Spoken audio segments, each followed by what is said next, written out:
I did a lot of analysis on this. And so this is an example of a 0 DTE with a 22 VIX. You can see here the 5 level, the bull spread is 1.2 to the market and the call spread is 0.9%. So when you go up to the 10 wide, you can see here that the call side is 1.2% and the bull spread goes up to 1.7%.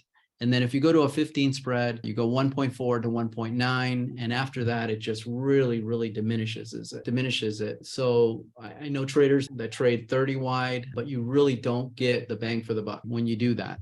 And so what I found is really the sweet spot is the 10 wide. That really works for me. So now this is another example, and I'm using the 20 wide as well. This is a VIX 27. So you can see here that the market really moves a long distance when you go from 22 to 27. But again, when you go from 10 to 15 and then to 20, it just doesn't make sense to go this far wide when you're still pretty close to the market. And you're using a lot of margin in order to be able to put on these trades. So again, 10 wide is what I use. The next one here is I wanted to show you a 1 DTE with the same VIX 27.